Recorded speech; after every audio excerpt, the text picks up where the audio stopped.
Hi, I'm Mary Rogers. I'm here today to show you how to get the best tasting espresso from your new espresso maker. It's so easy, you'll find that you'll feel like a professional barista. It's stylishly designed, made of high-grade stainless steel, and you will use it every day to make both hot and cold espresso-based drinks. Let's begin by reviewing all the parts of your espresso maker. This is your removable 64-ounce water reservoir and lid, cup warming plate, power button, manual button, 1 cup button, 2 cup button, program button, steam button, portafilter holder with handle, brew head, steam or hot water control dial, commercial steam wand, removable drip tray, cleaning pins, stainless steel frothing pitcher, measuring scoop and tamping tool, and your filter baskets for 1 cup, 2 cup, and pod. I can't wait to taste my favorite drink, cappuccino. So let's get started by putting your espresso maker together. This is your housing. It features a warming tray right on top so that you can preheat your cups. First, make sure that the steam and hot water control dial is off. Before you use your machine for the first time, it's important to rinse it thoroughly. Let me show you how to do it. Plug it in and rinse it by pressing the power button once to turn it on. See how the light around the button illuminates? You will notice that the manual 1 and 2 cup buttons will flash while your machine is heating up. Now, place the drip tray and grate onto the machine. Fill the water reservoir with cold, fresh water by holding it by the integrated handle and removing it from the base. Place it back on the base. Take the portafilter holder by the handle and drop any one of the filter baskets into it. Secure the portafilter handle to the brew head by lining up the handle with the arrow. Push up and turn it to the right to lock it into place. Place a container under both pouring spouts. Press the manual button and the water will run through. Do this for 5 to 10 seconds. Now you're ready to make your coffee. There are 3 different filter holders you can use to make your espresso. The 1 cup filter basket is for single 1.5 ounce servings. The 2 cup filter basket is for a double or a 3 ounce serving. Use the pod filter basket for a single serving espresso pod.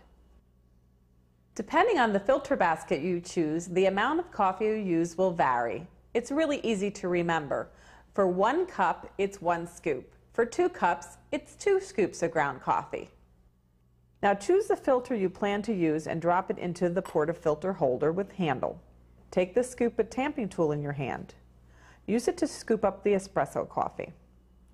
Make sure that your coffee is espresso grind. This is the only type of ground coffee you should use with this machine. Place the scoop of coffee into the filter basket. Tamp it down with medium pressure. Remember, do not press too hard, because if you pack it down too tightly, it won't allow the water to go through when you go to brew your espresso. You need to fill the filter basket to the very rim. Make sure there are no grounds on the rim so that the portafilter seats properly onto the brew head. Secure the portafilter holder with handle onto the brew head, as we've showed you before.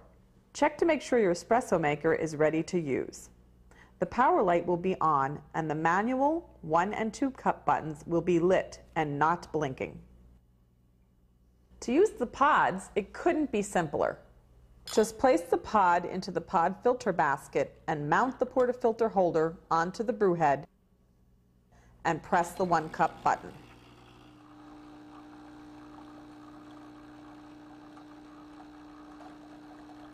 You can also program your espresso maker so that you can choose exactly how much coffee you want to brew. Press the program button.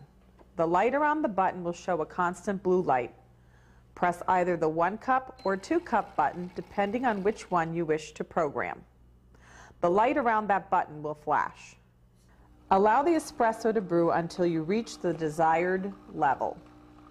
Once that is reached, stop the espresso pour by pressing the serving button that you chose. A beep will signify that the new setting has been programmed and stored into the machine's memory. You can also use the manual feature to dispense exactly the amount of coffee that you want. Press the manual button once. When you get the desired amount of coffee that you want, press press it again so it stops. To reset the original factory settings of your espresso maker, just press the program button once. Now, press and hold down the manual and the program button at the same time for approximately 3 seconds. You will hear 2 beeps, and the lights around the 1 and 2 cup buttons will flash. After that, they will become solid, and you will know that you have reset the factory settings to the original. Your espresso maker is capable of making hot water for tea and other drinks. Just put a heat-proof cup under the steam control nozzle. Turn the steam hot water knob halfway between O and steam to dispense water. When you have the water you need, turn the knob back to O and the machine will stop. Texturing the milk for cappuccino is easy. Pour your milk into the chilled frothing pitcher. Don't fill the pitcher more than halfway full because the milk will expand when you froth it. Press the steam button. It will flash while it is warming up. When it stops, you are ready to froth. Turn the steam control dial to steam while holding the pitcher beneath it. I like to circle around the outer portion of the pitcher to fully warm the milk before I start texturing it. By doing this, you will be sure that your milk is completely heated prior to texturing. Now, hold the steam wand by the rubber handle. Swirl it around the pitcher. Slowly lower the pitcher, keeping the wand just below the surface of the milk to get the best texturing results. Turn the steam function off by turning the knob to the center position. Be sure to immediately wipe the steam nozzle and wand with a clean, damp cloth. Otherwise, it will be very difficult to clean after it dries. Then always purge a small amount of steam to clear out any remaining milk. This steam wand is very efficient. It won't take much practice to get it right. Now some cleaning tips. Clean the housing and the brew head with a damp cloth. Be sure to remove all the coffee particles. Periodically run water through the machine with the portafilter holder in place to rinse it out. Also periodically remove the drip tray to clean. The drip tray, grate, portafilter holder, and baskets should all be washed in warm soapy water and rinsed thoroughly. Now I'm going to show you how to make several different drinks. Here's how to make a cappuccino or macchiato. First, we're going to brew an espresso. Take 1 scoop of ground espresso and place it in the filter basket. Tamp it down. Then mount the filter basket onto the brew head. Press the single serve espresso button. After the espresso brews, the machine will automatically stop. By the way, a creamy and luscious looking top is the mark of a well-made espresso. This is what the Italians call crema. Now, to finish your cappuccino or macchiato, next you need to froth 1/4 cup of skimmed milk. For a macchiato, using a large spoon, place 1 tablespoon of the frothed milk on the top of the espresso. For a cappuccino, top your espresso with 2 to 3 tablespoons of frothed milk.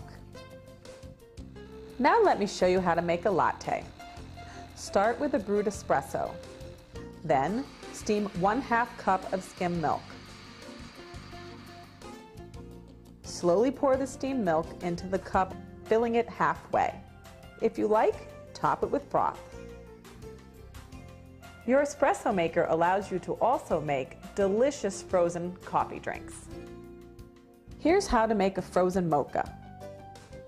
First, brew an espresso. Add 1 teaspoon of sugar and stir. Pour the espresso and 2 tablespoons of milk into a blender. Start the motor. Drop in 3 ice cubes and blend it until the mixture is smooth. I hope this has given you lots of great ideas on making espresso, cappuccino, mochas, and all the other wonderful drinks that this machine can do for you. Just remember to refer to your instruction booklet to make sure you are operating it properly. You also will find great coffee recipes in there.